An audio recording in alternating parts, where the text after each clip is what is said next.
पर अब present imperfect tense के बारे में बता रहे हैं। प्रेजेंट इम्परफेक्ट टेंस को हम कंटिन्यूअस या प्रोग्रेसिव टेंस भी कहते हैं, और यह चूँकि इसलिए कहा जाता है इसको कि इसमें कंटिन्यू हो रहा है, कोई भी चीज़ काम चल रहा है, इसको बता रहा है। तो इसकी पहचान हम पहले बता देते हैं। तो पहचान क्या होगा, अगर जान रहे हैं तो ज़रूर बताइए। पहचान है कि वाक्य की क्रिया में हिंदी, तो यहाँ पर पहचान इसकी यही है कि हिंदी वाक्य की क्रिया में रहा, रहे, रही प्लस है, हो, हूँ रहता है, तो समझ लेंगे कि हम ये क्या है, प्रेजेंट इम्परफेक्ट टेंस है। और प्रेजेंट इम्परफेक्ट टेंस को जो बनाते हैं उसके लिए सूत्र होता है हमारा subject plus V4 plus object. ये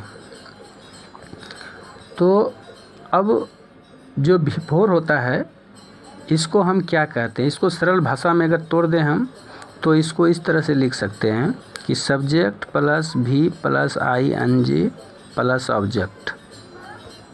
इसके अलावा जो वर्ब रूप चलता है यहाँ पर क्या चलता है, इज, आर और एम, तो ये चलता है। इसको हमेशा याद रखना होगा कि यह वर्ब को लेके चलेगा, ठीक है।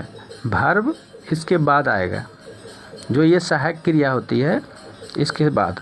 तो हम इसको और फॉर्म में लिखते हैं, ये लिखेंगे subject plus is, are, am plus V plus ING plus object.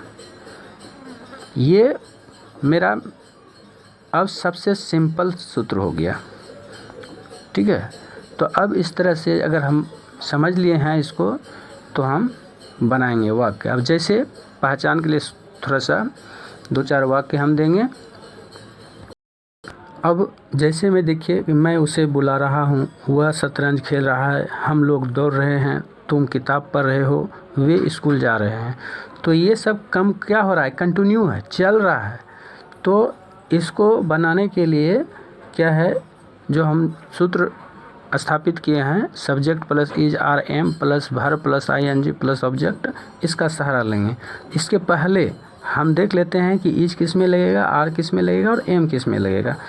तो देखिए आई के साथ में हमेशा एम लगेगा पहले, तब जो है वर्ब आएगा प्लस ING फिर ऑब्जेक्ट, ठीक है। फिर क्या है, और यू, दे, वी, इन तीनों के साथ में क्या है, आर लगेगा, हमेशा ध्यान रहे इस टेंस में, और इस तरह से बन जाएगा।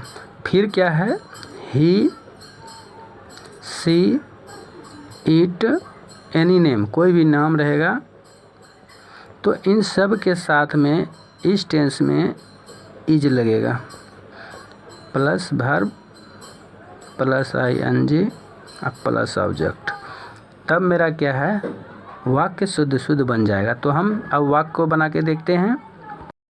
तो पहला वाक्य मेरा है, मैं उसे बुला रहा हूँ। तो मैं आई के साथ क्या लेंगे, एम लेंगे।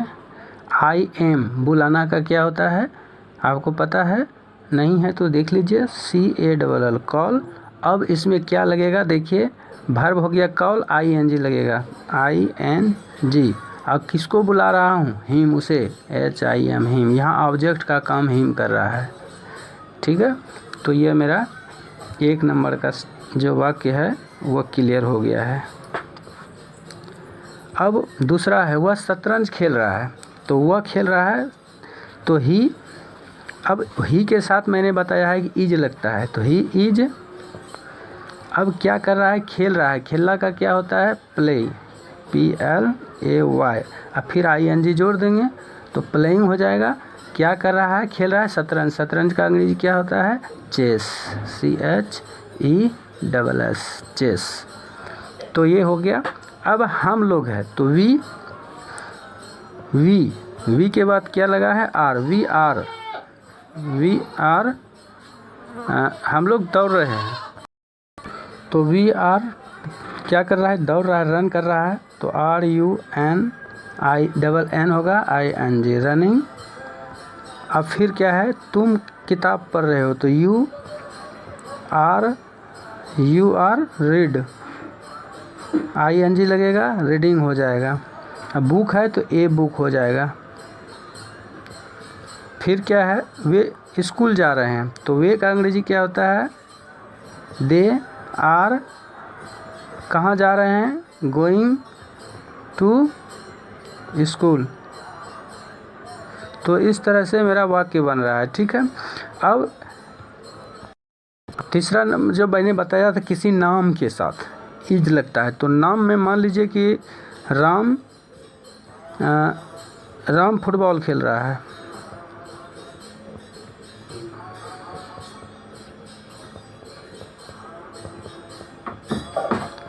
तो क्या बनेगा? तो राम इज लिखेंगे, राम इज प्लेइंग फुटबॉल। तो इस तरह से मेरा वाक्य क्लियर हो रहा है। इसमें किसी प्रकार की कोई समस्या है, नहीं समझ में आए तो आप हमें कमेंट ज़रूर लिखेंगे, ताकि इससे भी सरल विधि से हम आपको टेंस बता सकें।